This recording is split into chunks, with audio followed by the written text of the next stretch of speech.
ఓం నమో శ్రీ లక్ష్మీ వెంకటేశ్వరాయ శ్రీ మహాగణాధిపతయే నమః. ఉగ్రం వీరం మహావిష్ణుం జ్వలంతం సర్వతోముఖం నృసింహం భీషణం భద్రం ముర్చుర్నమామ్యహం. ప్రేక్షకులకి నమస్కారాలు తెలియజేస్తూ మనం మే నెలలో మన యొక్క రాశుల వారికి ఎలా ఉంటుంది అనే విషయం తెలుసుకుంటూ మనం మే నెలలో గ్రహాల యొక్క పరిస్థితి కూడా మనం తెలుసుకుందాం. మే నెలలో వృషభ రాశిలో గురుడు యొక్క సంచారం, కర్కాటక రాశిలో కుజుడి యొక్క సంచారం, కన్యా రాశిలో కేతు, మీన రాశిలో రాహు, శుక్రుడు, బుధుడు, మేషరాశిలో రవి. ఆయన 15వ తారీఖు తర్వాత మరి వృషభ రాశిలో రవి యొక్క సంచారం. గురుడు వృషభ రాశి నుండి మిథున రాశిలోకి మే 15 నుండి ఆయన సంచారం. ఈ విధమైనటువంటి మార్పుల్లో మే నెలలో మన రాశి వారికి ఎలా ఉన్నది అనే విషయాన్ని మనం తెలుసుకుందాం. దానికి సులభమైన పరిహారముల ద్వారా మనం ఆచరించినట్లయితే తప్పకుండా మంచి ఫలితాలు ఉంటాయి. ప్రతి ఒక్కరికి కూడా వ్యక్తిగత జాతక ప్రభావం, ఖగోళంలో ఉన్నటువంటి గోచార గ్రహముల యొక్క ప్రభావం, 2 ప్రభావాలతో మనిషి యొక్క జీవన విధానం సాగుతూ ఉంటుంది. కాబట్టి మనం తప్పనిసరిగా ఈ గోచారము అంటే గ్రహముల యొక్క చారము. గ్రహాలంటే ఆకాశంలో వర్తమానంలో మే నెలలో సంచరించే గ్రహాలు ఎటువంటి ఫలితాలను ఇస్తాయి, మనం ఏ విధంగా చూసుకోవాలి అని భయపడవలసిన అవసరం లేదు. దానికి సులభమైన పరిహారాలు మనం ఆచరించి తద్వారా పాజిటివ్ వైబ్రేషన్స్ డెవలప్ చేసుకుంటూ మనం అనుకూలమైన ఫలితాలు పొందొచ్చు. ఇప్పుడు కూడా జ్యోతిషము అంటే బ్యాటరీ లైట్ల కాంతిని చూపిస్తుంది. కాబట్టి మనకి గ్రహానుకూలత ఉంటే సంతోషం, గ్రహాల యొక్క వ్యతిరేకత ఉన్నట్లయితే సత్ఫలితాలు పొందడం కోసం మనం సులభమైన పరిహారములు మనంతట మనం ఆచరించడం ద్వారా ఎక్కువ ఫలితం ఉంటుందని తెలియజేస్తూ మనం ముందుగా రాశుల గురించి ప్రారంభిద్దాం. కుంభరాశి. ఈ కుంభరాశి వారికి అదృష్టం పట్టబోతోందన్నట్లున్నది. మే 15 వరకు అర్ధాష్టమ గురుడైన మే 15 తర్వాత వీరికి అనుకూలమైన ఫలితాలు ఉన్నాయి.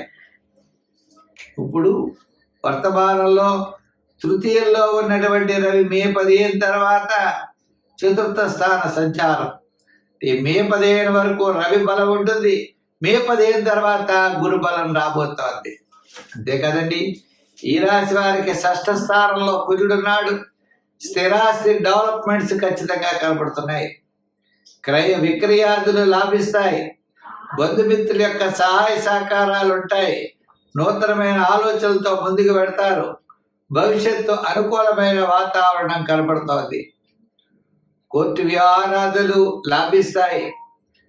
దీర్ఘకాలిక ప్రయోజనాన్ని ఇచ్చేటువంటి చాలా కాలం నుండి నిలిచిపోయినటువంటి కొన్ని ముఖ్యమైన వ్యవహారాల్లో కదలిక ద్వారా అనుకూలమైనటువంటి ఫలితాలని పొందబోతున్నారు. ఉద్యోగంలో అభివృద్ధి, రాజకీయ పరంగా ఆహ్వానాలు అందుకుంటారు. వృత్తుల పరంగా డెవలప్మెంట్స్, క్రమేపీ అనుకూలమైన వాతావరణం ఉన్నది. విద్యార్థులకు రాబోయేది స్వర్ణ యుగం అన్నట్లుగా విద్యార్థులకి చాలా చక్కని ప్రయోజనాన్ని పొందగలుగుతారు. వ్యాపారాత్మకంగా మనం చూస్తే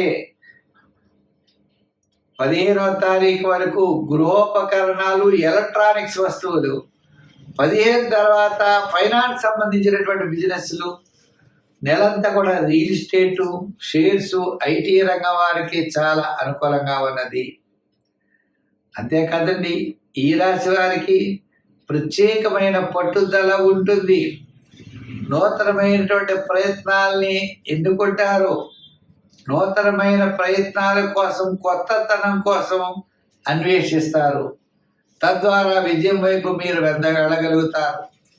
వ్యాపారాదుల్లో కూడా ఎటువంటి వ్యాపారం ఎలా చేస్తే డెవలప్ అవుతామో అనే ఆలోచనలు ఇటుపైన మీకు బయలుదేరి అటువంటి నూతనమైన వ్యాపార ప్రయత్నాల వైపు మీరు వెళ్ళే అవకాశాలు ఉన్నాయి.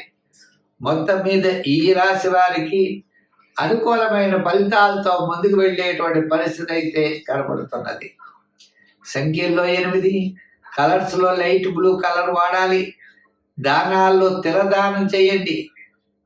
నవగ్రహ ప్రదక్షిణ చేయండి. శని శ్లోకాన్ని ప్రతిరోజు పఠించండి. ఓం శం శనై చరాయ నమః. ఓం శం శనై చరాయ నమః అనే శని స్తోత్రాన్ని మీరు రోజు పఠించండి. తద్వారా కాకికి ఆహారం పెట్టచ్చు. శివుడి మన శని భగవానుడి యొక్క వాహనం ఎవరయ్యా అంటే కాకి, పెట్టండి. తల్లిదండ్రులు లేనివారు పితృశాంతి చేయండి. అమావాస్య లాంటివి వదలకుండా బియ్యాన్ని దానం చేయడం ద్వారా కూడా మీరు విశేషమైన ఫలితాన్ని పొందగలుగుతారు. స్వస్తి. మీనరాశి. ఈ మీనరాశి వారికి మనం చూసినట్లయితే తప్పనిసరిగా మరి తృతీయంలో ఉన్న గురుడు చతుర్థ స్థాన సంచారం, ఆల్రెడీ రాశిలోనే శని, గ్రహాలన్నీ కూడా మిశ్రమైనటువంటి ఫలితాలు కనబడుతున్నాయి. అయితే ఆత్మస్థైర్యం కొంతలో కొంత మే 15 నుంచి మే నెలాఖరు వరకు అనుకూలమైన ఫలితాలు ఉంటాయి.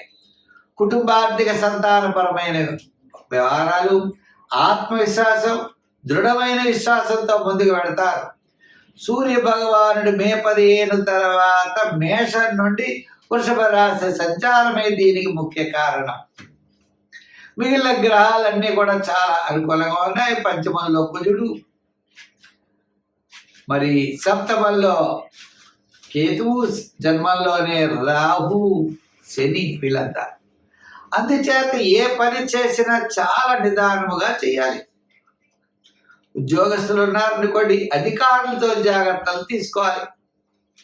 రాజకీయ నాయకులు కూడా మాట్లాడేటప్పుడు, ప్రయాణాదులు చేసేటప్పుడు, వృత్తుల వారు కూడా నూతనమైన వృత్తులు చేయకుండా సామాన్యమైన వృత్తులు చేయాలి.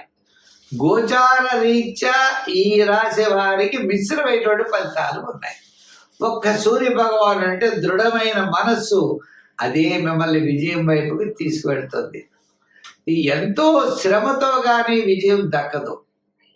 సులభమైన మార్గములు ఏమీ పనికిరావు. మీ ఆలోచనలు చాలా కరెక్ట్గా ఉండాలి. మీ ప్రణాళికలు చాలా కరెక్ట్గా ఉండాలి. ఉదాహరణకి విద్యార్థులు ఏదైనా టెస్ట్ రాయాలి అంటే చాలా కష్టపడాలి. ప్రణాళికలు చక్కగా సిద్ధం చేసుకోవాలి. ఏదో అలా వెళ్ళి పరీక్ష రాస్తామంటే ఉత్తీర్ణత అయితే చెందలేరు. ప్రణాళికబద్ధమైనది ఏదైనా సరే ఈ రాశి వారు విజయం సాధిస్తారు. ఏ ప్లాను లేకపోతే మాత్రం విజయం సాధించే అవకాశాలు లేవు. అంతేకాదు ఆర్థిక ప్రణాళికలు కూడా చాలా అవసరం. ఎంత వ్యయం చేయాలో, ఆదాయం ఎంతో తెలుసుకుని చేయాలి. కొత్త కొత్త వ్యాపారాదులు పెట్టుబడి పెట్టడం, కొత్త కొత్త ఆలోచనలతో ముందుకు దూసుకు వెళ్ళడం, కనపడిన వాడికి హామీలు సంతకం మధ్యవర్తిత్వానికి సంతకాలు పెట్టడం, మనం ఏదో చేద్దాం అనుకునేప్పుడు చాలా ఇబ్బందులు ఫేస్ చేయవలసిన పరిస్థితులు ఉన్నాయి.